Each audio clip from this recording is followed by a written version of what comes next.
Bonjour à tous, j'espère que vous allez bien. Aujourd'hui, je suis heureux, très heureux de recevoir Clément Marcoux. Ça fait tellement longtemps qu'on veut faire un podcast ensemble et on y est enfin. Clément, bienvenue sur Fight Means. Comment vas-tu? Ah, tu sais que déjà ça va très bien, merci pour ton invitation. Ça fait je sais pas combien de temps qu'on enverra une vidéo, ça y est, on a réussi à se caler. Et tu sais que moi je le prononce pas du tout comme toi, hein. Fight Mind, je t'appelle moi. Fight Means. J'avais essayé de le prononcer comme toi, mais j'y suis vraisemblablement pas Ah, arrivé. Alors, le sujet du jour, ça va être grosso modo la prépa d'Abdoul, la gestion du changement d'adversaire de dernière minute. Et puis, étant donné que là, on est entre bienveillants, on va un peu parler du MMA français pour en dire du bien. Alors, je propose de commencer par une question très, très basique qui va me lancer sur la suite. Est-ce que pour Abdoul, tu approches la préparation différemment quand un combat est prévu versus quand il n'a pas de combat prévu et que il y a pas de préparation par rapport à un profil spécifique? alors, tu veux dire par rapport à l'adversaire ou par rapport, par exemple, il est en saison off? C'est ça, donc quand on est en saison off, est-ce qu'il y a une préparation différente que par rapport à quand il y a un adversaire spécifique? Oui, alors, Abdoul, c'est quelqu'un qui s'entraîne à l'année, hein. Il a pas de tu sais, juste après derrière, on va vraiment individualiser en fonction de ce qu'on va observer chez l'adversaire. Mais Abdoul a quasiment la même charge d'entraînement à l'année. Voilà, juste que, souvent ce qui se passe, c'est que des fois on réduit un peu la préparation physique. Donc au lieu de passer à 3 séances par semaine, on passe à 2 à Mmh. l'approche, quand il entame, pardon, un camp d'entraînement, c'est-à-dire à 6 semaines de l'événement. Donc vraiment, OK. il y a ça qui change et après derrière, il y a des spécificités. Ça dépend Mmh. de la parce que tu sais, quand j'établis un game plan, en fait, je fais jamais en premier le game plan d'Abdoul. Je me mets à la place du coach adverse. Je commence toujours par la fin. Je tacle jamais en fait, je fais jamais le game plan d'Abdoul. Le game plan Mmh. d'Abdoul, c'est à la fin, dès que j'ai terminé d'écrire, en fait, je prends son adversaire. Bon, là, en l'occurrence, c'était Otoni. Je me dis: «Voilà, je suis le coach à Otoni. Qu'est-ce que je fais pour battre Abdoul?» Je Mmh. fais ma tôle d'araignée, je tire mes axes, je note ce que j'ai vu, les défauts dans les derniers combats, d'Abdoul. J'essaye de capitaliser dessus. Dès que Mmh. j'ai le game plan qui est sorti, je me concerte avec Fred. Je lui dis: «Est-ce que tu trouves que j'ai oublié? Qu'est-ce que tu ferais toi?» Ben, on se concerte, tu vois? Et après derrière, dès qu'on a tout mis, sur papier, moi je fais les game plans d'Abdoul pour venir contrecarrer toutes les éventualités, en fait, qu'il pourrait nous proposer. C'est comme ça, en fait, que Mmh. j'établis, ça va faire 2 ans, en fait, que j'établis que je fais mes programmations comme ça et après, au début, j'avais fait un profilage d'Abdoul. C'est-à-dire, Mmh. j'avais lié ses capacités physiques, du coup, physiologiques, avec son schéma technico-tactique. Il le faisait inconsciemment, hein. Il le faisait Mmh. inconsciemment, mais par contre, je l'ai spécifié et je l'ai contextualisé, en fait. C'est très intéressant de commencer par, se mettre à la place de l'adversaire, et du coup donc tu analyses constamment Abdoul et les portes qu'il pourrait laisser ouvertes à ses adversaires pour trouver un chemin vers la victoire contre lui. Et j'imagine que, la première chose que tu fais, c'est étudier l'adversaire, ce qu'il est capable de faire, quelles sont ses forces et par conséquent, le cheminement entre les 2. Donc les forces de l'adversaire, comment est-ce qu'il peut les exploiter pour trouver une faille chez Abdoul? Et c'est sur base de ça que tu évalues la stratégie que Abdoul doit implémenter au même titre que sa préparation, parce que les 2 sont liés. Une fois que tu as une stratégie pour Abdoul, tu as une préparation qui vient avec. Du coup, est-ce que quand tu analyses ses adversaires, tu essayes aussi de regarder avec quel degré de préparation ils viennent par rapport à leurs adversaires précédents? Ce que j'entends par là, c'est est-ce que tu te poses la question de: «Tiens, ce mec-là, c'est quelqu'un qui étudie énormément ses adversaires ou c'est quelqu'un qui vient plutôt pour imposer son jeu?»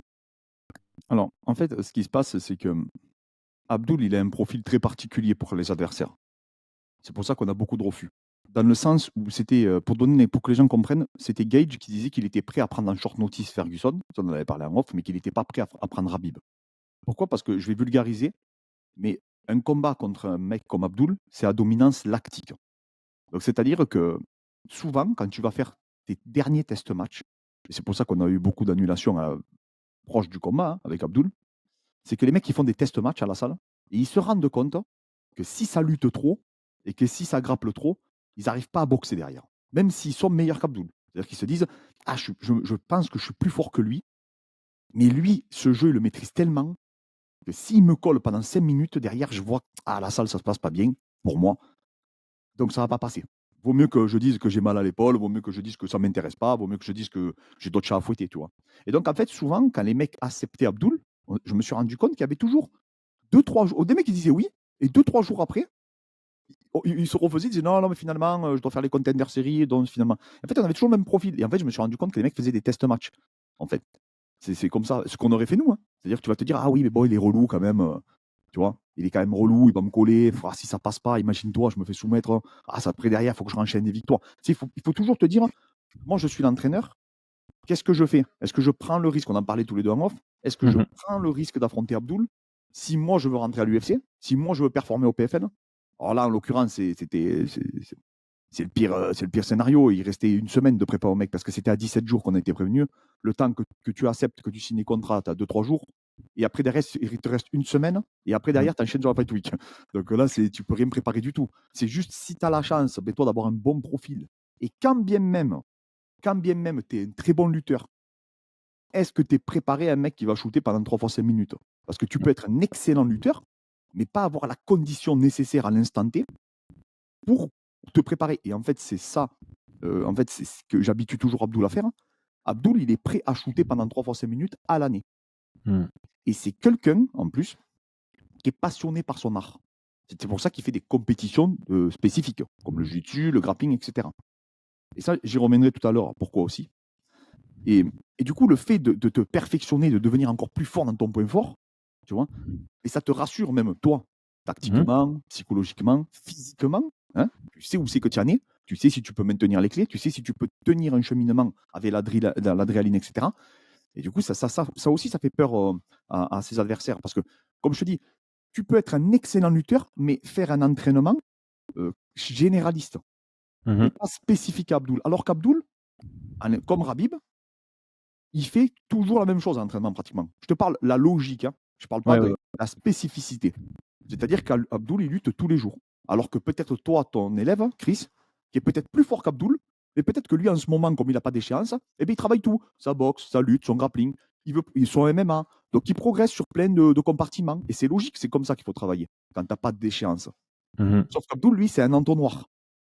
Et là, en fait, si tu n'as pas préparé ça, même si tu es plus fort que lui, tu peux te retrouver en difficulté et perdre un match que peut-être tu aurais gagné avec une bonne préparation. En fait, c'est ça qui a même d'intéressant sur une vision à long terme pour Abdul, c'est que, son objectif de carrière, me semble-t-il, c'est de vouloir systématiquement imposer son jeu, qui est grosso modo le même sur l'objectif général. Et donc quand vous vous préparez pour un combat, vous allez, trouver des spécificités sur comment imposer cette stratégie, sur des détails vraiment. Donc le à l'œil nu ou pour un casuel, ça paraît être, bah, OK, il rentre dans la cage, il veut imposer sa lutte, il veut imposer son sol et basta et il n'a pas besoin de se préparer par rapport au profil adverse. Or, ce que toi tu me dis, c'est que comme tu prépares la vision de l'adversaire, ça te permet de trouver des points d'entrée pour Abdul pour imposer sa lutte de manière plus safe en prenant moins de risques. C'est un peu comme ça qu'on peut le percevoir? Exactement. Pour te donner un exemple concret, Karl. Karl, c'est quelqu'un que je connais très bien depuis des années, hein, et je sais qu'il est extrêmement rapide sur ses sprawls. C'est-à-dire Karl, pour, franchement changer de niveau, arriver à l'avoir, c'est très compliqué. Pourquoi? Parce qu'il sprawl très vite, il est très explosif, Karl. Donc en fait, ce qui se passait, c'est que Karl, il fallait que Abdul, du moment qu'il partait en double leg, il fallait qu'il run. Donc run, c'est-à-dire qu'il court. Donc même si tu sprawls, ça te déséquilibre et tu tombes. Et ce que devait rechercher Abdul, après avoir, s'il n'arrivait pas à capitaliser directement, venir chercher le body lock. Parce que là, Abdul est très fort sur les souplesses, les mouvements de hanche et de gréco. Et ça a annulé, en fait, en rentrant la jambe à l'intérieur, il a annulé toutes les projections de judo que Karl pouvait lui faire. Et derrière, il y met cette souplesse, il l'amène, et comme il tombe en body lock, Karl ne peut plus ponter, ne peut plus exploser, ne peut plus se relever. Donc ça annule tout ce qu'il pouvait nous proposer. Mais ça, c'est un exemple typique.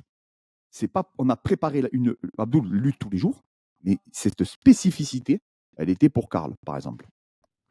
C'est ça, donc il a un large arsenal technique en lutte, qui lui permet, par rapport au type de défense de son adversaire, de toujours trouver un chemin vers son objectif d'amener, l'adversaire au sol.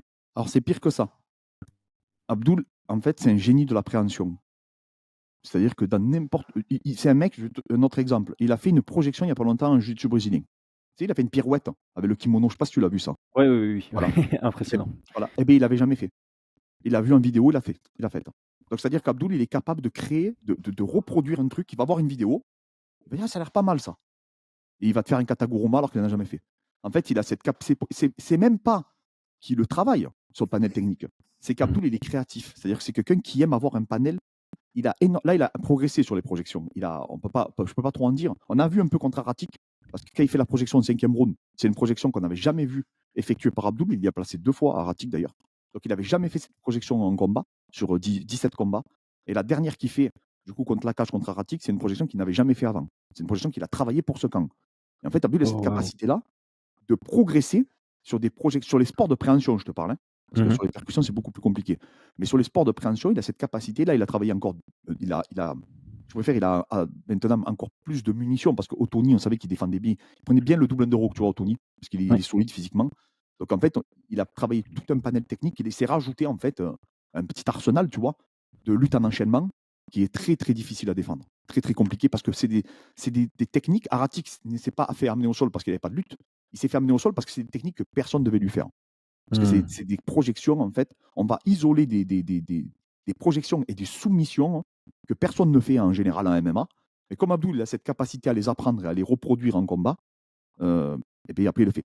Un exemple, au dernier championnat de France de grappling, il s'était imposé de prendre le doigt à tout le monde. Et il a pris le doigt à tout le monde.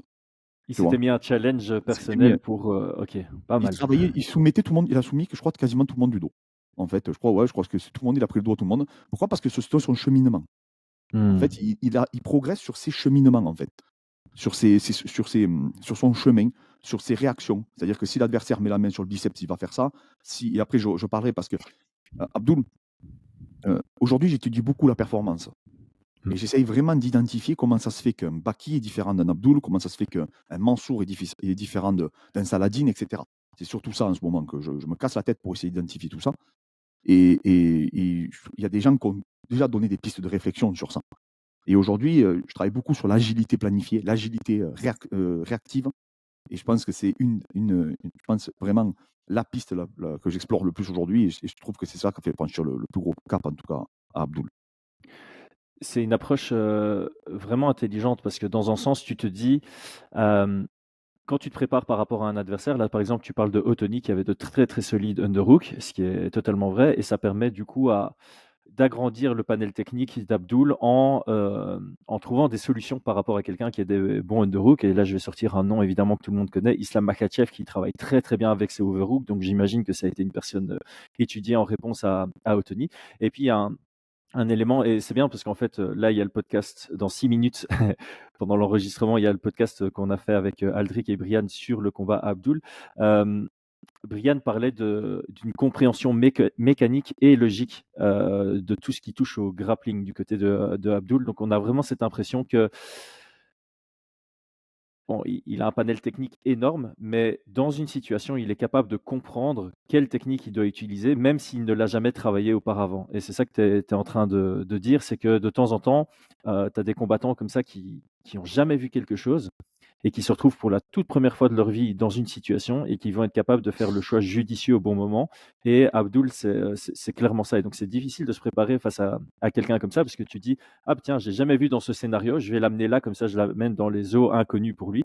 Et en fait, il va trouver la solution en live. Pépé, Abdul n'avait jamais fait quasiment cette clé quand il part Mm. sur l'omoplate. Pépé part sur l'omoplate. À Rio, tout le monde était choqué quand Fred est parti s'entraîner chez David Ramos.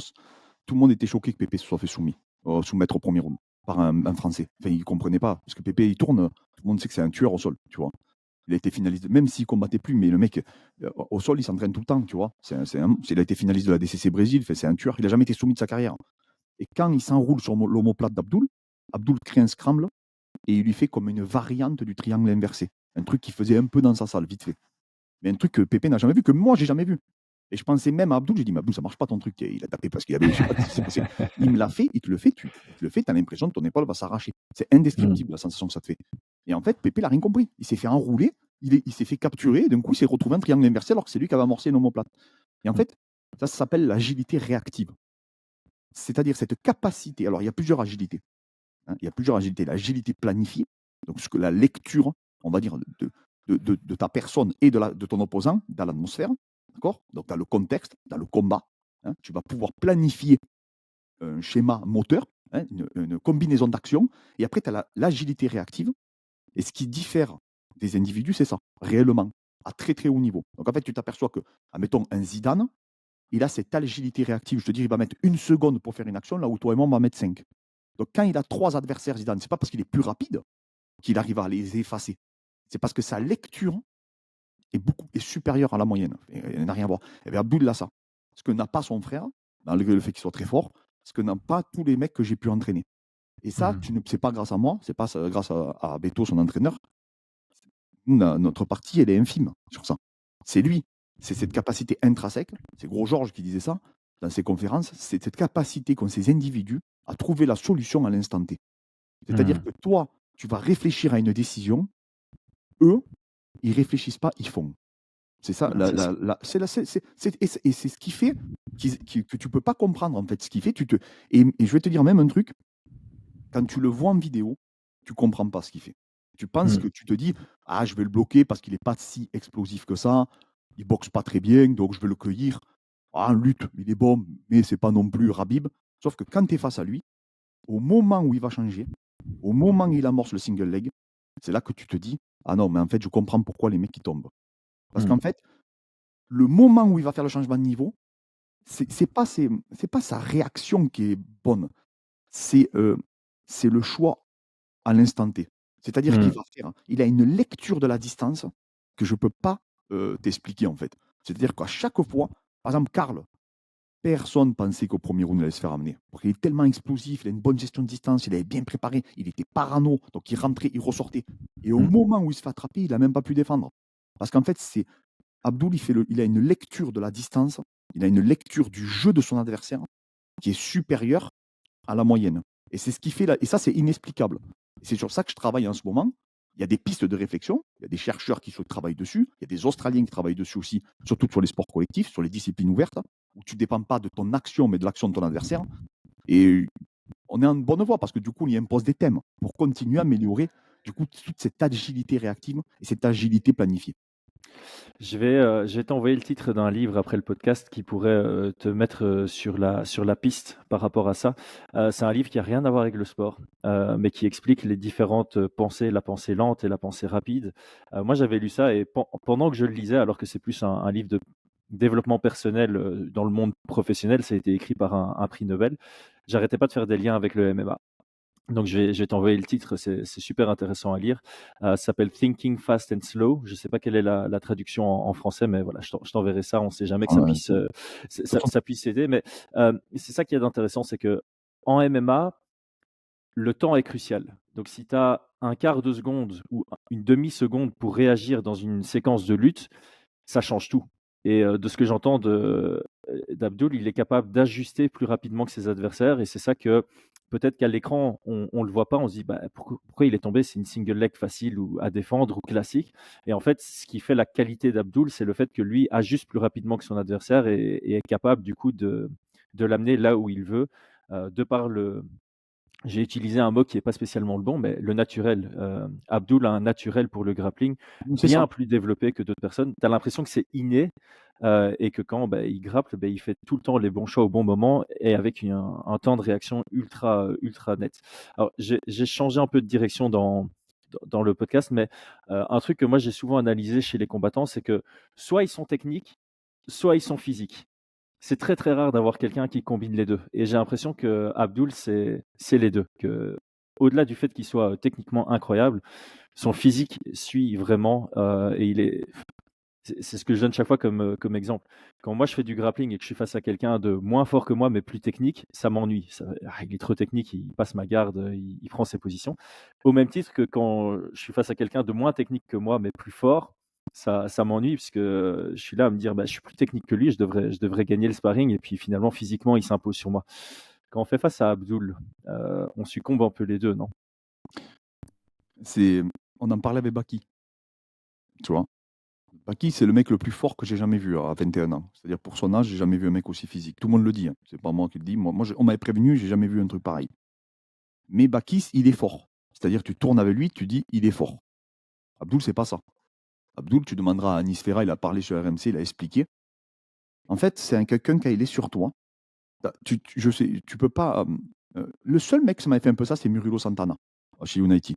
C'est-à-dire que le mec, tu as l'impression il met pas de force, mais tu peux pas bouger. Tu vois? Ça, c'est le sentiment. Ensuite, mais après, Abdul, c'est parlant pour les gens parce que comme il fait des pirouettes et tout, beh, les gens se disent: «Ah ouais, non, mais lui, c'est un sage». Tu vois qu'il est ultra agile, tu vois. Tu sais, un mec qui fait des pirouettes sur la tête, tu sais, il fait ces trucs-là, hop, il saute, il fait des sauts perdus dans tous les sens. Ben, tu vois que le mec, il est agile. C'est un mec du cirque, Abdul, tu vois. Donc voilà. Donc ça, c'est parlant pour les gens. Tu sais, c'est parlant. Maintenant, quand il est sur toi, il a cette capacité-là. Mais moi, c'est pas ça qui me bluffe le plus. C'est pas cette flexibilité, cette agilité. Parce qu'il y a des mecs comme ça. Moi, c'est la capacité qu'il a à générer une force maximale à un moment donné. Et ça, avec Fred, on a fait des tests. On n'a jamais vu ça. Et Baki, le premier truc qu'il m'a dit Baki, c'est il m'a dit, j'ai jamais vu quelqu'un avoir une grosse force, avoir une force comme ça sur une Kimura, comme Abdul. C'est-à-dire qu'Abdul, il te touche pas.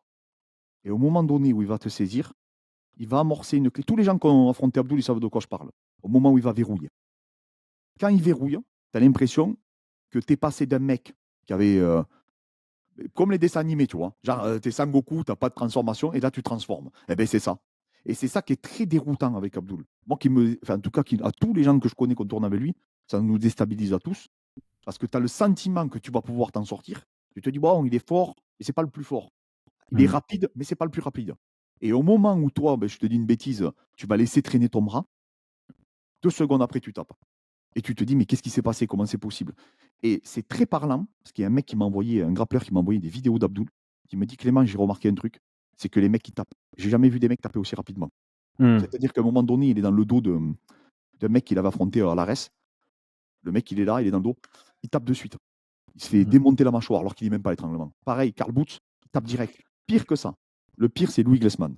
Louis Glessman, c'est un monstre. Oui, Tu te ce renseigne-toi sur lui. mmh. En Oui, Angleterre, non, bah, je connais, je je sais, hein. non, mais je te promets, Grand en monstre. Angleterre, tout le monde dit c'est un extraterrestre au sol, ce mec. Ouais, Dedans, ça moi, l'est, ça l'est. ça l'est. Quand Abdul le fait tomber sur le single leg, on dirait que le mec, Abdul tombe sur lui, il prend le katagatame, d'accord, le bras-tête, de la Mmh mh. demi-garde, je crois. Son coin lui dit, Louis, il n'y a rien. Il n'y est pas, l'étranglement. Non, mais il n'y est pas, je te promets, il n'y est pas. Il est à moitié tordu, bon, il est comme ça, bon, voilà. Allez voir le match, il est sur YouTube. Abdul, il verrouille, d'un coup, je connais Abdul, il va doucement, et d'un coup, il y va fort, pam, il explose. Et là, Louis Guessman, d'un coup, hop, il tape, au bout de 2 minutes. Et là, tu vois, il fait, genre, les gars, je peux pas. Il allait m'endormir, tu vois. Tu peux pas. Mmh. Et, et, et ça, il n'y a que en tournant avec lui que tu peux le comprendre. Il a les qualités athlétiques de son point fort. Et Mmh. ce que je pense qu'avait un Rabib en supérieur, parce que Rabib, il était peut-être pas opportuniste, hein, mais je pense qu'il a une endurance de force, Rabib, comme on n'a jamais Mmh. observé. Donc il Ouais. avait cette capacité à réitérer. Je ne parle pas de l'endurance fondamentale, hein. Je parle qu'il avait une endurance musculaire telle, Rabib, qu'il pouvait attaquer, attaquer, attaquer sans s'arrêter, tu vois, pendant 5 rounds. Et en fait, c'est là où ils ont de la chance. Parce que c'est de la chance, hein. C'est pas moi, c'est pas. Je peux te raconter les histoires que je veux, hein. Abdul, avant de me connaître, c'était un monstre. Tu vois? Ouais. Moi, je suis juste la cerise qui vient sur le gâteau, tu vois? Je suis pâtissier. Mais après, bien sûr que quand tu vas le professionnaliser, déjà, un mec qui est déjà fort, et qu'en plus de ça, toi, tu vas professionnaliser l'individu, beh, bien sûr que son niveau va encore plus s'élever. Mais lui, il a les qualités de son point fort. Et ça, c'est vrai que c'est la marque souvent des grands combattants. J'en ai déjà témoigné à plusieurs reprises. Mansour aussi est impressionnant par son. Mansour, c'est autre chose. Mansour, il te met la main dessus, tu te dis, c'est des menottes. Le cardio, pareil. Saladin est réputé. Moi, tous les gens qui me parlent de Saladin Parnasse, il y a un truc qui ressort sur lui, c'est son cardio. Ah ouais, ouais, Mmh. tout Tout le le monde te monde. dit, Clément, laisse tomber, il a un cardio, tu n'as jamais vu le même. Mmh. Voilà. Baki, c'est sa puissance. Baki, tu tournes avec lui, tu rentres en body lock. Tu n'as jamais vu un mec comme ça à son âge. C'est un titan. Taylor, c'est sa morpho-anatomie. 1m70, 190 cm d'allonge, gaucher, et très, un profil très pliométrique, très élastique. Il tombe, Mmh. hop, il se relève. Très compliqué. Et en plus, tu vois, il a un bon bras arrière. C'est-à-dire que toutes ces qualités techniques, elles sont en corrélation avec sa morpho-anatomie. Et tu vois, tous ces individus, quand tu les identifies, eh bien, en fait, tu t'aperçois. C'est toi qui me parlais en off de Cyril Gann et que Ouais. tu m'avais dit, Clément, j'ai été choqué de la vitesse. Quand tu le vois de tes yeux, tu te dis, mais comment c'est possible qu'il bouge comme ça, ce mec, à Mmh. 115 kilos? Il a pas le droit d'avoir 115 kilogrammes et de bouger comme ça devrait être Je suis interdit. d'accord. Je suis d'accord. Et en fait, tous ces individus que je t'ai cités, Ouais. c'est une poignée d'individus, hein, par rapport à tous les autres combattants.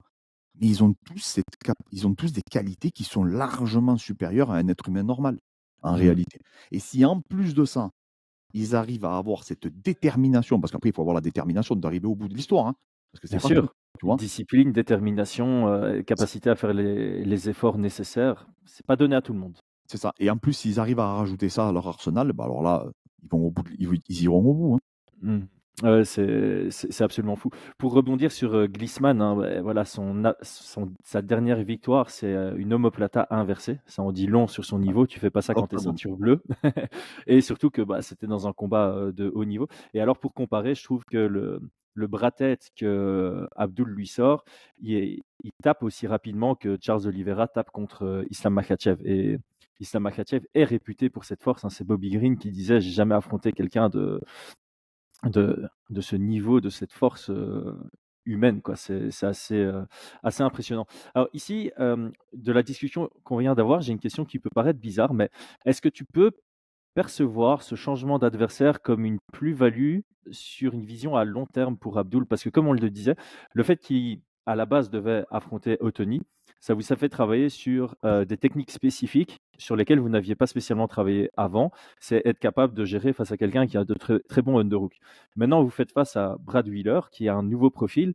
Est-ce que ça vous bon, sans rentrer dans le détail et sans dévoiler de secrets évidemment, est-ce que ça vous a permis de, en last minute, trouver des éléments sur lesquels travailler, sur lesquels vous n'aviez jamais travaillé par le passé pour Abdul?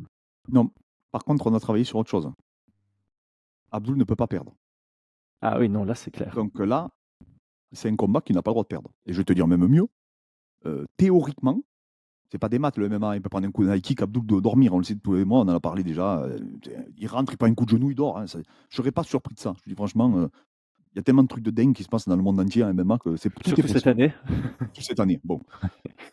Par contre, ça met une pression supplémentaire à tout le monde parce que d'un côté, il se dit: «Beh, attends, il peut pas perdre contre ce mec, c'est pas possible». Parce que même Brad Wheeler à son apogée, théoriquement, n'aurait rien pu faire contre Abdul, même par Mmh. rapport à son style.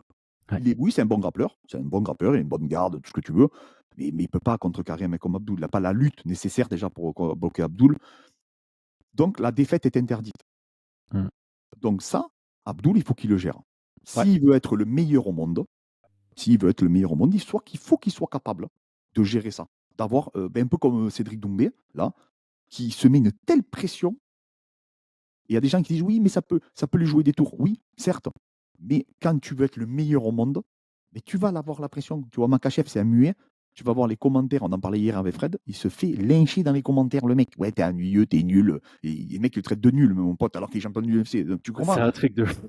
Non, mais attends, Dobronx s'est fait lyncher. Dobronx, ils ont dit qu'on l'avait tous surcoté, qu'il est nul, il a jamais battu personne. Non, mais t'entends des trucs de fou. Donc en fait, si ça, t'es pas capable de l'accepter, et c'est possible, hein, moi je pourrais pas. Donc je vais pas juger les combattants, je ne serais incapable de voir des milliers de gens qui m'insultent. Mais si ça, t'es pas capable de l'avaler, c'est que t'es pas fait malheureusement pour le sport de haut niveau. Quand tu as un Mbappé, Chris, qui est en finale de la Coupe du Monde, qui tire un penalty, qui a toute la pression d'une nation, que tu as je sais pas combien de milliers d'Argentins qui t'insultent de tous les noms. Tu as intérêt d'avoir ce qu'il faut là où il faut, hein. Ah, ça, c'est clair. Tu comprends? Donc en fait, c'est des mecs qui sont faits pour ça, tout simplement. Et Abdul, moi, c'est là où je trouve que c'est bénéfique, hormis le fait qu'il fallait qu'il recombatte et tout, parce qu'à la base, je te dis, je rentre juste dans les détails. Moi, j'étais pas d'accord pour le catchweight, parce qu'on n'a rien demandé. Abdul, on s'est préparé. Abdul a accepté tout le monde, hein. On nous a dit: «Vous affronterez Tony». Au début, on devait faire un combat 70. On a dit: «Il y a pas de problème, on l'affronte, il y a pas de souci, c'est bon, on va pas tergiverser. Abdul, il a besoin de combattre». Après là, on nous le Tony, on a prévenu, hein. On a prévenu qu'il allait pas venir. Moi, j'y croyais un peu, mais Fred et Belkacem n'y croyaient pas. Ils ont prévenu le PFL. Ils ont dit: «Trouvez un remplaçant, on ne sait jamais. On ne sait jamais, les gars». Donc imagine-toi là comme ils ont pété les plombs. En plus, j'étais à l'étranger, le mec on t'appelle, on te dit: «Bon, mais finalement, vous avez raison, il vient pas». Donc tu te retrouves, tu as pas d'adversaire. Alors on s'est dit: «Ça y est, c'est la cata, on est maudit, il va se retrouver à même pas combattre Abdoul, encore un camp d'entraînement pour rien». Je rappelle, Abdoul se prépare, il fait ses combats en grappling, en jiu-jitsu. Heureusement ça l'a sauvé, sinon je pense sincèrement on le perdait, hein. Moi, je te dis la vérité, on le perdait, Abdoul. Là, il en avait marre, tu sais, de s'entraîner. Tu fais des camps, t'enchaînes. C'est comme Ramzat, t'as vu, il pétait les plombs, Ramzat, à la fin. Tu m'étonnes. Tu fais qu'enchaîner les camps d'entraînement, il n'y a rien qui arrive, tu crois que tu vas signer à l'UFC, t'as rien, ainsi de suite. Donc, quand le PFL est arrivé, en plus, ils ont fait une méga proposition, on a dit, bon, c'est super. En plus, ils ont dit, ben, tu combattras à Paris avant d'intégrer le tournoi. Ah, et ça y est, ça l'a relancé, tu vois, émotionnellement. Et là, à 17 jours, en plus, on te dit, c'est le champion du Jungle Fight. Il a battu Pereira. Ah, tu te dis, vas-y, super, je me tape contre un mec, tu vois, c'est cool. Et là, après, d'ailleurs, en plus, on te le dit qu'il va annuler. Et là, il se retrouve ça. Ah, c'est dit. De toute façon, on avait une discussion de tous les deux. Il s'est passé exactement ce qu'on avait dit tous les deux en off. Et avec Mmh. Boulogne, j'ai eu la même discussion. que c'était un vieux briscard ou un mec qui cherchait plus rien, qui allait accepter le match. Ouais. C'était inévitable. Du coup, quand on a eu ça, ils nous ont dit d'accord, mais à 82. J'ai dit, les gars, il va passer à 70 kilos, Abdoul. Il fait 82 kilos maintenant. Tu vois, ça m'allait pas. Et en fait, derrière mon dos, Abdoul, il a dit directement à Fernand, écoute, tu me mets qui tu veux. Middleweight même, je m'en fous. Je veux combattre. J'en ai besoin là. Là, c'est vital pour moi, tu vois. Donc, en fait, on a dit oui. Et puis, le mec, il n'a pas combattu depuis un moment. Le mec, peut-être qu'il veut pas coter. Voilà. Je peux le comprendre aussi. On lui propose à 15 jours. Il a rien demandé, lui aussi, tu vois. Mmh. Donc voilà. Donc, Ouais, donc là, Abdoul a repris un peu de poids. Je pense qu'il est à 84 maintenant. Mais bon, c'est sûr que voilà. Et surtout, voilà, maintenant, ça lui met. Alors, Abdoul n'a pas la pression, je te dis la vérité. Il a quasiment jamais la pression en réalité. Même je pensais qu'il aurait contre Karl un peu, tu vois, par mmh. rapport aux enjeux. Mais même ça, ça l'atteignait pas. Ça nous affectait beaucoup plus nous que lui. Donc Un là, mental de bon, champion, quoi. après, il faut être concentré. C'est Mmh. ça, j'ai dit, Abdoul, tu affrontes un mec, tu te dis que c'est un monstre. Voilà, tu te dis, il faut que je sois concentré, j'ai pas le droit de prendre un coup. Il faut vraiment, sans tomber dans la paranoïa, hein, sans te bloquer. Tu laisses ta créativité parler comme tu fais à chaque fois, mais tu restes concentré. Il ne faut surestimer personne. Il faut jouer avec personne. Moi, je crois au karma. Je me dis, voilà, restons concentrés. Nous ne voyons pas plus beau que ce qu'on est. Mmh. J'ai des spectres. Tu l'as vu, tu suis mes vidéos. J'ai le spectre d'Adriano Martins. Rabib dit, au moment où il affronte Adriano Martins, Rabib et son père disent qu'Islam Makhachev est le futur champion et qu'à part Rabib, personne ne peut le battre. Ils font cette déclaration que je crois 4 jours avant, hein. Ah, c'est chaud. Pas de retrait. Bon, après, c'est Adriano Martins en face, c'est pas Brad Wheeler, je suis d'accord. Mais ça fait rien quand même. C'est-à-dire que tu crois. Et d'ailleurs, tu as vu Makachev comme quand il crée l'engagement. Quand il crée l'engagement, il se rue littéralement sur lui, Mmh. sans garde, sans rien. L'autre, pas de retrait, bras avant. Excès de Ironie confiance. ironie de l'histoire, Makachev fera exactement la même chose à Dobronx des années plus tard. Ouais. Il rend le même coup. Pas de retrait, bras avant, et il tombe en fausse garde. Et du coup, il faut penser aussi à Darius quand il se fait connecter par Hernandez. Ça devait Mmh. être. Darius était annoncé pareil. Hernandez aussi était quand même costaud à l'époque. Mais Darius, normalement, c'était une formalité. Il se fait connecter, il dort. Donc, oui, c'est des mecs qui étaient très forts. On ne va pas comparer ce qui n'est pas comparable. Adriano Martins n'est pas comparable au niveau qu'a aujourd'hui Brad Wheeler. Pas... Mais tu le sais aussi bien que moi, le mec, ça reste un combattant. L'adrénaline et de la peur même. Tu peux te mettre un coup et on l'a déjà vu, hein, c'est déjà arrivé. Tomber. Donc voilà, restons concentrés. L'objectif principal, c'est le tournoi. Mmh. Là, Abdoul, mais ça va lui refaire faire une conférence de presse. En plus, il y a Doumbé, donc je pense qu'on va vraiment. Parce que, tu sais, revivre ça, là, le PFL, c'est une grosse organisation. Il va avoir normalement des guests, tu vois. Ouais, On a les noms, donc je pense que ça va être super, que ça va être ouais, génial médiatiquement. Et je te dis, bon, c'est surtout ça que j'ai envie de vivre. Pour moi, Chris, ça fait partie de la performance, ça. bien C'est sûr. d'être avec Doumbé, que tous les deux sont là, que c'est lunaire. Tu sais, c'est le Mmh. métaverse, tu vois? Que tu vois Doumbé qui va parler à Zebo, j'espère que tout ça, on va le vivre. Parce que ça t'habitue, en fait, au très haut niveau, Exact. tu sais, à pouvoir te faire chambrer, à pouvoir être médiatisé, subir les interviews, tu vois? Et tout ça, ça fait partie du haut niveau. Bah, c'est la gestion de la pression, hein, parce que ça fait partie de la pression. Alors maintenant, j'ai quand même, rebondir sur ce que tu dis parce que il faut pas non plus, décrédibiliser qui est, Brad Wheeler. C'est quand même, 18 victoires en carrière. Alors oui, il y a 13 défaites, donc mais il est capable d'aller gagner des combats. Il a 18 victoires au Cage Warriors dans les années d'or du Cage Warriors. C'est pas, le Cage enfin, voilà, pas pour décrédibiliser, mais le Cage Warriors, dans les années 2015 jusque 2020, c'était incroyable. C'était le gros niveau européen. Donc le mec est capable de gagner. Et pour rebondir par rapport au poids, par contre, c'est vrai qu'on en a parlé dans notre podcast avec Aldric et Brian. C'est un ancien lightweight. On trouve que welterweight, c'est pas spécialement sa division. Donc là, le fait que ce soit un catchweight, comme tu dis, c'est parce que ça a été fait en dernière minute et que le gars était probablement encore un peu en léger surpoids et n'était pas en train de se préparer à fond pour un combat. Maintenant, par contre, c'est clair qu'il voulait revenir à la compétition. Il n'a jamais réellement lâché. Donc, il n'a pas combattu depuis 2019, certes, mais il y a eu des circonstances. Il s'est fait les croisés, il s'est fait opérer, revalidation, le Covid qui empêche de combattre. Mais j'imagine que tu as vu, hein, il est resté actif, il a continué à s'entraîner, à entraîner son sol, il a fait de la compète en boxe anglaise. Donc, on en avait parlé en off et je pense que c'est intéressant d'en discuter ici parce qu'au moment de l'annonce de Brad Wheeler, évidemment, sur Twitter, on a eu le classique, tout le monde s'est plaint, tout le monde a dit c'est un peintre, ouais, Abdul choisit un combat facile, blablabla. Il faut remettre dans le contexte. Nous, on en avait parlé sur WhatsApp avant même que vous receviez des propositions de combat.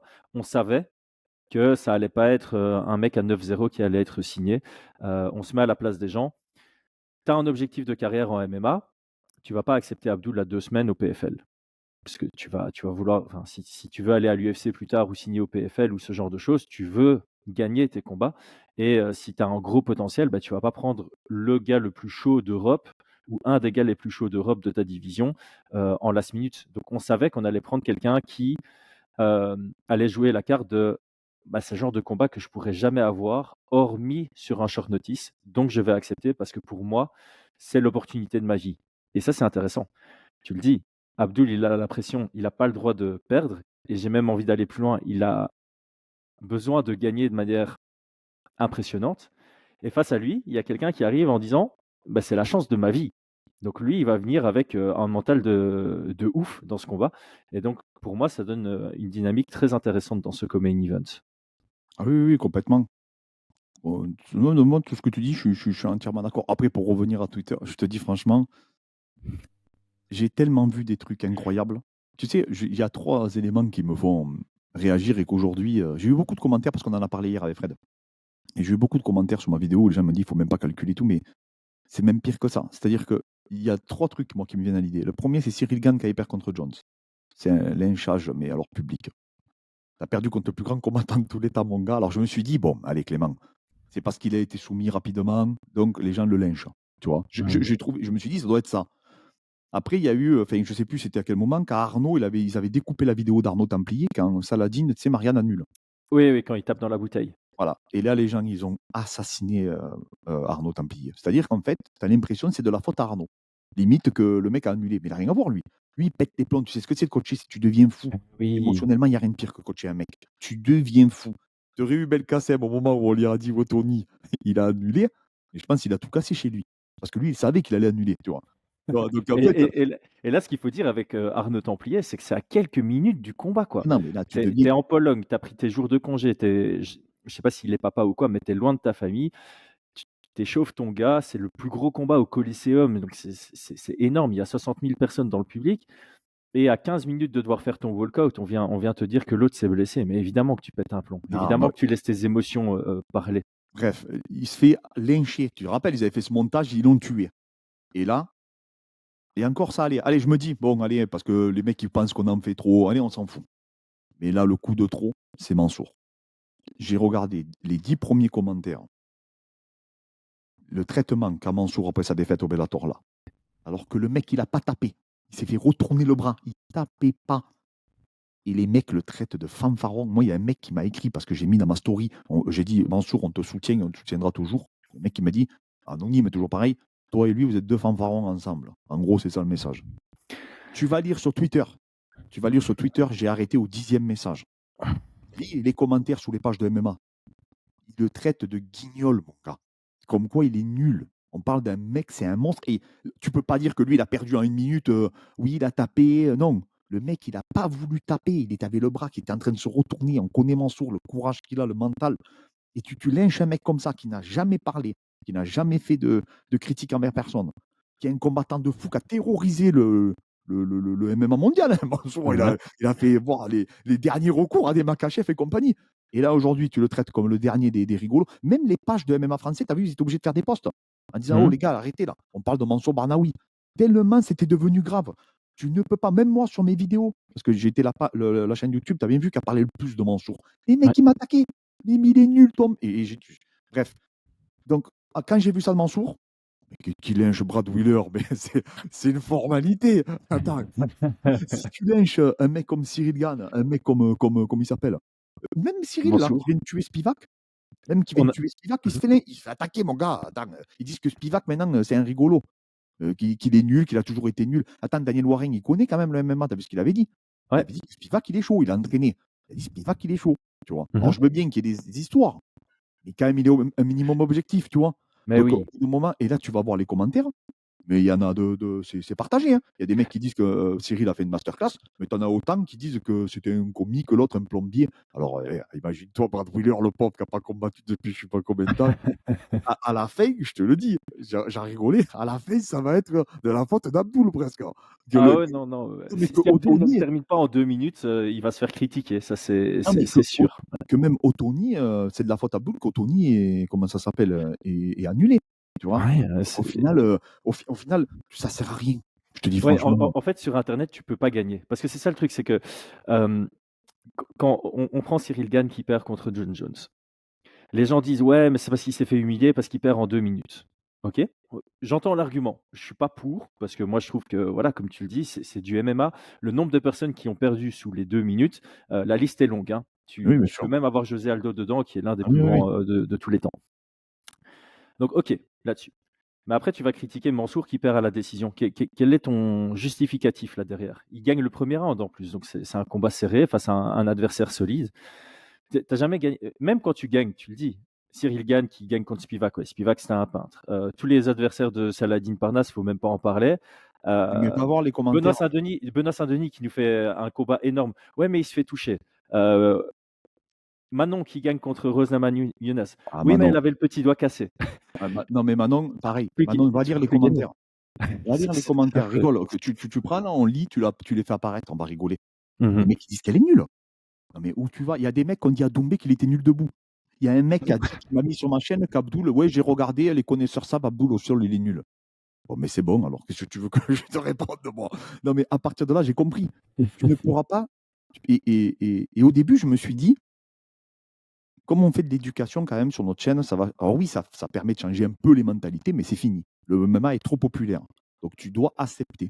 Il faut Mmh. faire avec. Et c'est pas de notre ressort, Chris. C'est-à-dire que qu'on s'énerve ou pas, moi ça me touche plus parce que je sais que j'ai pas d'incidence. Ça m'a juste attristé pour Mansour. C'est Mmh. pour ça que j'ai fait cette story, en fait. Parce que j'aurais aimé que si moi je me fais attaquer, ben, un mec fasse une story. Ça fait toujours plaisir quand tu perds. Bien Tu sûr. vois? C'était un grand boxeur, je crois que c'était Miguel Cotto, mais c'est un autre, je ne me rappelle plus, on me l'a dit hier dans le chat, qui avait dit que quand il avait gagné, il avait eu 1000 appels et quand il avait perdu, il y avait sa mère et un mec qui s'est trompé de téléphone. Qui a dit 0. Et en fait, et du coup, mais c'est exactement ça. C'est-à-dire que là, Ouais, ouais. aujourd'hui, le mec, il perd comme un homme en plus, Mansour, tu vois? Mmh. Il est en jugie, le mec. Mais combien de mecs auraient tapé, quoi? Mmh. Et les mecs, ils te le lynchent. Alors imagine-toi comment ça s'appelle, Abdoul. Mais attends, mais tu me dis Abdoul. Parce que même Abdoul, il gagne la décision. Bon, mais c'est pas grave. Les gens, ils oublieront. Parce que c'est comme Mmh. ça, les gens vivent à l'instant T. Ouais. Mais si Doumbé gagne la décision, parce que lui, Cédric, il a un courage inouï, lui, pour le coup. Ah oui, oui, c'est Lui, je ouf. te le dis. Mmh. Parce que lui, par contre, il faut là, il fait attends, ça s'appelle, Zebo, tu mort, hein, le son de titre, où tu vas dormir un round. Donc là, attends, mais tu te rends c'est pour ça, internet, tu peux plus rien moi, j'ai compris, j'ai fait mon deuil. Je me suis dit: «Voilà, on ne peut rien faire, Chris». On quand Spivak le coup de Spivak, je me suis dit: «Bon, mais ça y est, Cyril est là, il s'est rattrapé dans le cœur des fans et cetera». Je suis allé lire les commentaires, même sous ma vidéo. J'ai dit: «Mais attends, mais ils sont fous les mecs ou quoi? Tu me parlais de Mmh. Spi» au début, tout le monde me disait: «Tu vas voir Spivak, quand il va lui mettre la main dessus, ça va être terrible. Vous allez voir qu'il est nul et compagnie». Quand il fait une masterclass, qu'il n'arrive pas même pas à le faire tomber, tu es là, tu dis: «Oh». J'ai fait une analyse, je ne sais pas si tu as vu, où je explique le single leg, les défenses qu'il avait Oui, contrôlées dans et le j'ai soirée. bien aimé avec les 4 images où tu expliques bien étape par étape ce que Cyril a fait et à quel point ça prouve une progression sur son sol. Tu sais ce qu'il m'a dit, un mec? Non, Mmh. il a été chanceux, Spivak, il est tombé sur ses genoux. Et il m'a dit: «Qu'est-ce que tu veux que je réponde?» Ben, j'ai dit: «Ben oui, peut-être, hein. Il était chanceux, mais il y a beaucoup tu sais, ça fait partie de la performance». Non, mais ce que je veux dire par là, c'est que tu peux prendre tout, tout, partout. Les gens, ils seront tu peux rien faire. Mmh. Et tu vois, il y en a un qui m'a mis en commentaire un truc, c'est Nono, il s'appelle le mec qui m'a mis un commentaire qui est parlant. Il a dit: «Je suis co» en gros, il dit: «Il est content que Mansour ait pris le million», tu vois, à l'époque. Mmh. Parce que quand tu vois les critiques qu'il prend, après tu te retrouves tout seul, en fait. Tu peux Mais c'est être un ça. héros, tu peux être un héros, tu vois? Quand Cyril Gane a gagné Derek Lewis, c'était le héros de la nation et après on te fait mettre et je me rappelle même pire que ça, Benoît Saint-Denis qui a affronté l'ISEE et Daniel Warren, il disait qu'il recevait des messages d'insultes de gens qui le menaçaient et tout. Qu'ils aient dit que c'était des irresponsables, lui et Guillaume Pelletier. Et aujourd'hui, le roi Guillaume, il est encensé. C'est des c'est que ça, en fait. C'est un Mmh. jour, ben, on va te dire: «Ouais, bah, tu affrontes un mec nul». Le lendemain, tu vas affronter un mec fort, on va dire: «Ah, tu super fort». tu vas faire un autre combat, ça va être un peu dur, on va dire: «Ah finalement, il est surcoté». Sauf que nous, on le vit tous les 3 mois. Mmh Un footballeur, lui, il le vit tous les week-ends. mh. Mbappé, moi le premier, je l'avoue, quand Mbappé tire à côté, je dis: «Mais quand même, il sait pas jouer».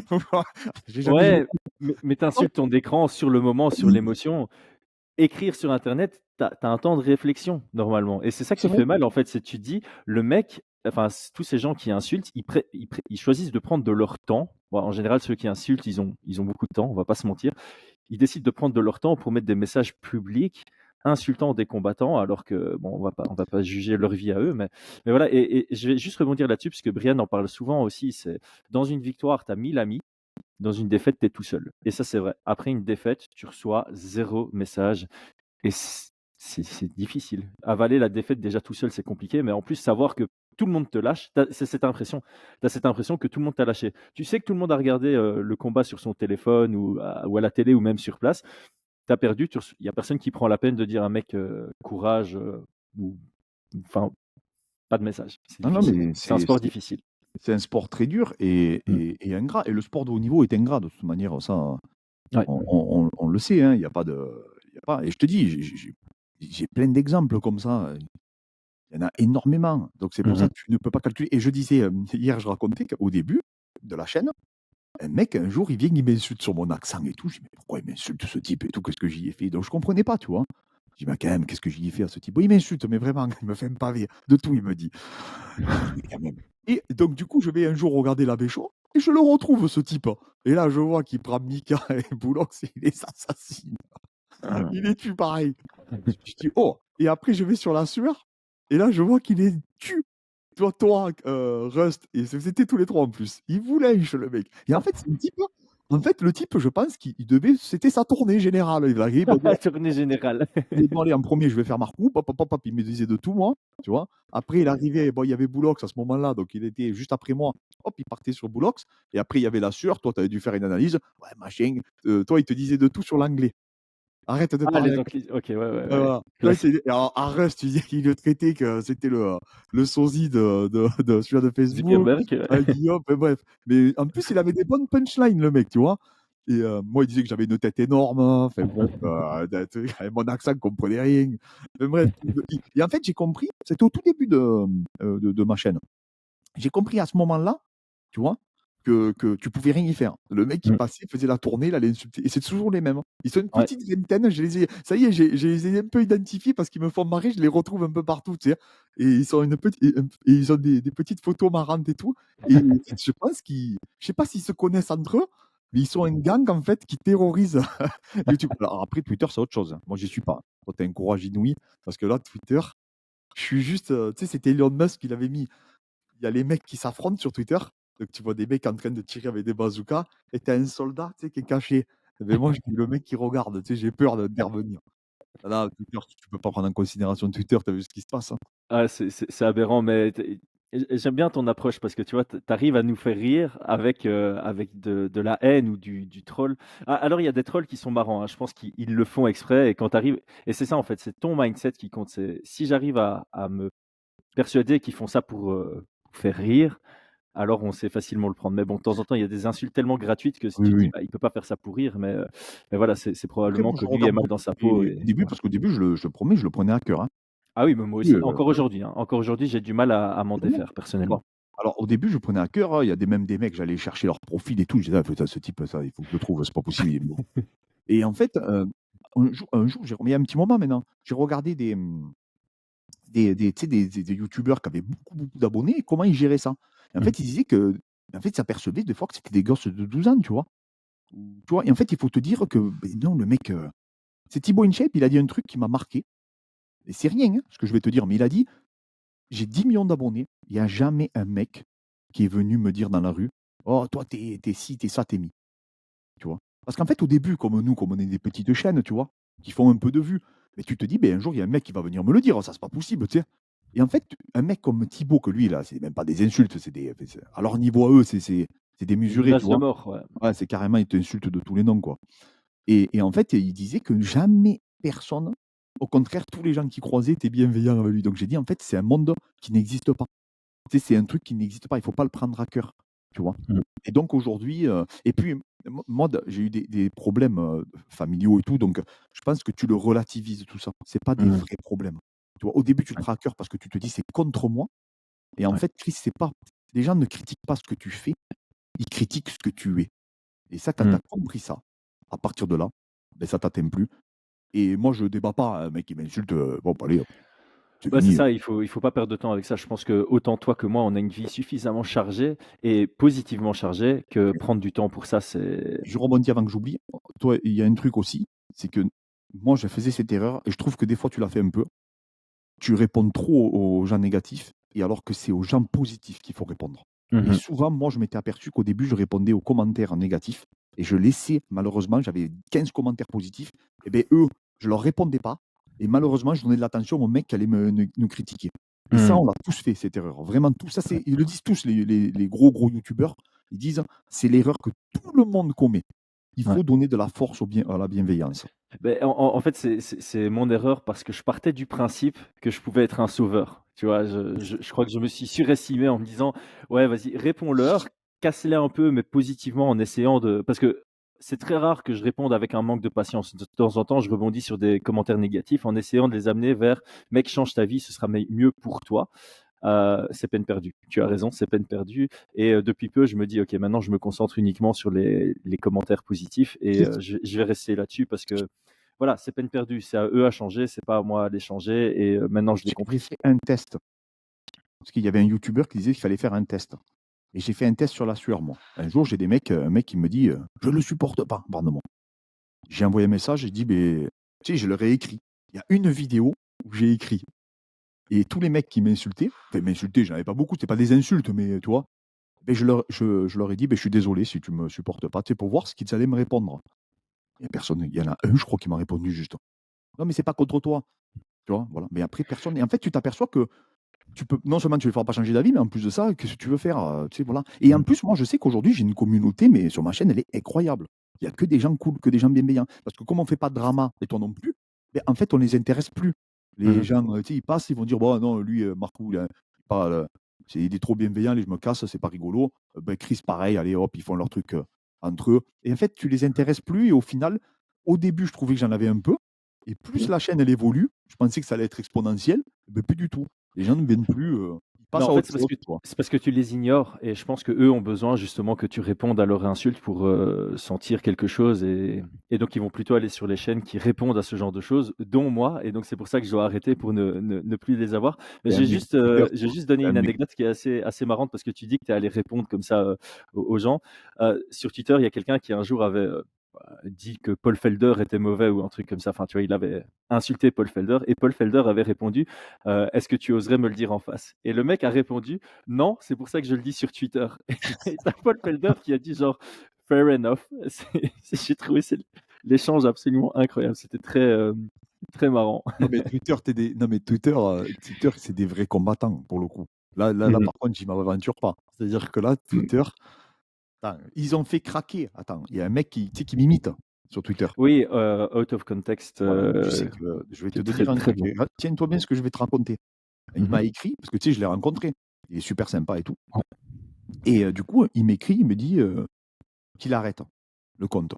Je dis: J'avais «Mais», vu ça. ouais, et j'ai dit: «Mais pourquoi tu arrêtes?» Elle m'a dit: «Clément, je me fais insulter et tout, les mecs, ils me disent de tout». Mais j'ai dit: «Mais attends, mais quand même, c'est un compte, parodique, rigolo, c'est pas un Mmh. compte pour débattre». Et même lui, le pauvre, hein, ils ont réussi à le faire craquer. Alors imagine-toi. Non, mais c'est quand même incroyable quand tu y penses. Mais oui, d'autant plus que lui, bah, il est allez, c'est derrière un profil où ce n'est même pas lui. Donc le fait que lui se dise: «J'arrête», alors que c'est pas sa personne qui est touchée, j'ai pas, c'est allez, ta parodie, on va dire, c'est pas vraiment ta Oui, parodie, mais c'est ton out of context. C'est ouf quand même que tu arrives à craquer alors que c'est même pas supposé te toucher toi, c'est toucher ton travail sur Twitter. Mais non, non, c'est pour dire à quel il avait point ça peut peser mentalement et il a ré il d'ailleurs, il a beaucoup, il fait très, très peu de vidéos et tout maintenant, tu sais, je mmh, pense que ça l'a affecté personnellement, tu vois? Parce qu'en plus, il avait mis une photo avec moi, donc en fait, les gens l'ont identifié, tu sais? Et en fait, là, ils ont je pense que quand il y a ton visage, peut-être tu le prends plus à cœur. Ouais. C'est pour ça que sur Twitter, c'était Baki qui m'a dit: «Tu devrais faire un Twitter, partager des trucs de prépa et tout». J'ai dit: «Eh, je partage rien du tout. Je suis sur YouTube, Insta». Insta, pareil, c'est bienveillant, c'est gentil en général, tu vois? Les gens sont cool. Voilà, c'est tout. Eh, c'est gratuit d'être bienveillant, c'est ce que je dis. Eh, les La vrais gentillesse est problèmes. gratuite. Écoute, eh, tu as un enfant, moi je suis papa, on est heureux, on est bien. Eh les Mmh. gars, ça sert à quoi de pourquoi faire? Je vis de ma passion, qu'est-ce que tu veux que j'aille me disputer? Je m'en fiche complètement. Mmh mh. C'est pas grave et tu sais, je dis toujours, on a tous développé un pouvoir extraordinaire, les hommes. C'est le pouvoir extraordinaire que quand ta femme, elle te dit de tout et que toi, tu es sur le canapé en train de regarder un truc qui te tu sais, tu vois l'UFC, tu vas lui dire: «Oui, oui, tu as raison, tu as raison». Tu le vois ce pouvoir extraordinaire qu'on a tous développé là, qui se transmet de génération en génération. Mon père me l'a transmis, ton père te l'a transmis, tu vois? Et en fait, ce pouvoir, tout le monde le dit, tout le monde l'a, dans toutes les communautés du monde. Et beh, c'est ça maintenant que je fais moi. C'est ce pouvoir que j'ai acquis. Oui, mais j'aime pas ce que tu mais tu as raison mon ami. Allez, hop, et je fais mes trucs et j'avance, je fais mes projets. Voilà, il faut dire que tu as raison. Ouais, c'est Mmh. bon? Oui, mais tu as raison. Ça te fait plaisir, mais je suis content. Allez, je t'embrasse. Hop, et hop, et tu pars. C'est ce que je fais moi. Tu vois, quand elle me Ouais, parle: Où c'est que tu as mis les trucs là-dessus?» Tu vois ces scènes-là? Eh beh, voilà, tu as raison. Voilà, au moins comme ça, mais tu coupes court OK. et tu avances et il faut avancer, il faut être positif, il faut donner de sa personne. Il y a un mec qui m'a mis, tu sais, sur la vidéo de Baki, où je fais la continuité en lutte, tu sais, où je le fais passer, aux mains. Il y a un mec qui m'a dit: «Les connaisseurs savent que tu es sur la retenue». Mais mec, encore heureux que je suis sur la retenue, je suis en train de mourir, mon gars. Non, mais attends, parce que je suis obligé de donner des instructions, de lutter avec lui, de faire du thème, de penser à ce que je dois lui faire faire par rapport à Félix. Bon, on n'a pas mis grand-chose. Et tu me dis que je suis sur la retenue, il fait 40°. J'en peux plus. J'ai explosé, mon pote, c'est le 6e round, je suis mort, mais encore heureux. Je fais comment sinon si je ne retiens pas? Déjà que si je suis mort, mais si je retiens pas, je fais 30 secondes. Et après je tombe par terre, tu faut me réanimer. 40° là-bas, avec l'humidité et tout, j'en pouvais plus. J'avais la tête, elle allait exploser. Non, mais bref. Et il croit qu'il a démasqué un truc, tu sais? Genre: «Moi, j'ai vu». Non, mais tu as vu? Oui, tu as vu, je te le Les dis. connaisseurs savent, les connaisseurs savent. Et j'ai dit: «Oui, tu as raison, mon ami». J'étais et pas qu'un peu, j'ai dit en plus de ça. Non, mais c'est moi, je trouve, aujourd'hui, il faut avancer. Mmh. Après, c'est sûr, attention, là, je te parle de haters anonymes qui vont te mettre un message comme le mec sur Insta, tout ça, tu t'en fous. Quand c'est anonyme, tu t'en fous parce que ça te touche pas. Là Mmh. où ça me toucherait, par contre, c'est si quelqu'un que j'apprécie. Oui. Tu vois? C'est-à-dire si c'est ma femme, si c'est un ami, tu vois? Un confrère et tout, c'est différent parce que il y a de l'affect dedans, Mmh. tu vois? Mais en soi, si c'est quelqu'un que tu respectes et qui te respecte et que tu apprécies et qui t'apprécie, ce sera jamais gratuit, ce sera toujours construit et c'est une énorme différence. Moi, j'ai aucun mal avec les critiques envers moi quand elles sont construites et qu'on peut avoir un échange ouvert. C'est quand c'est gratuit, infondé et enfin avec flemmardise que j'apprécie pas. Par contre, je propose qu'on clôture là-dessus parce que c'est pas mal de clôturer sur le fait que tu aies comparé ta femme à un hater. J'apprécie énormément. Je vais ramasser là. Là, j'espère qu'elle écoutera pas jusqu'ici. En tout J'espère qu'il y en cas, a qui vont se reconnaître en tout cas, mais je sais qu'il y en a beaucoup qui me disent parce qu'un jour on en avait parlé dans un live et il y en a beaucoup qui m'ont dit: «Mais moi aussi Clément, j'ai ce pouvoir, tu sais?» Ah, soyez bienveillants les gars, soyez positifs. Toi Chris, ce que tu fais, c'est un travail remarquable. En plus avec 2 personnes que j'apprécie énormément, Brian et Aldric. Donc franchement, on va tous dans le même sens ouais, et je suis content qu'on fasse cette vidéo ensemble parce que ça prouve que les gens ne savent pas parce que ça aussi c'est un truc, que les gens pensent qu'on ne se concerte pas, qu'on ne parle pas entre nous et mmh, tu vois, la dernière fois j'ai fait le vlog, il y avait Boulox, il y avait, Ragnar le Breton et ouais. Mika avec moi et les gens pensaient qu'on ne se côtoyait pas, tu vois? Je sais pas et là, tu vois, je suis content de faire ça avec toi parce que ça montre qu'on travaille tous et qu'on essaye tous du coup d'aller dans la même direction et ça c'est génial, quoi. Bah, c'est ça, on a un objectif commun en fait et donc on travaille tous, les uns avec les autres, en fait, pour, augmenter la connaissance MMA et nous, on essaie d'apporter aussi de la bienveillance et donc j'aime bien ce message de fin de: «Les gars, la gentillesse, la bienveillance, c'est gratuit, c'est positif et on se sent mieux aussi quand on est, dans ce profil-là». Clément, en tout grand merci, ça faisait tellement longtemps qu'on voulait organiser ça. Maintenant, c'est fait et 1re mais pas une dernière. Et on fera ça, t'inquiète pas, quand tu Ça veux. marche. Merci beaucoup, à très bientôt. Ciao les amis. Ciao Chris, merci.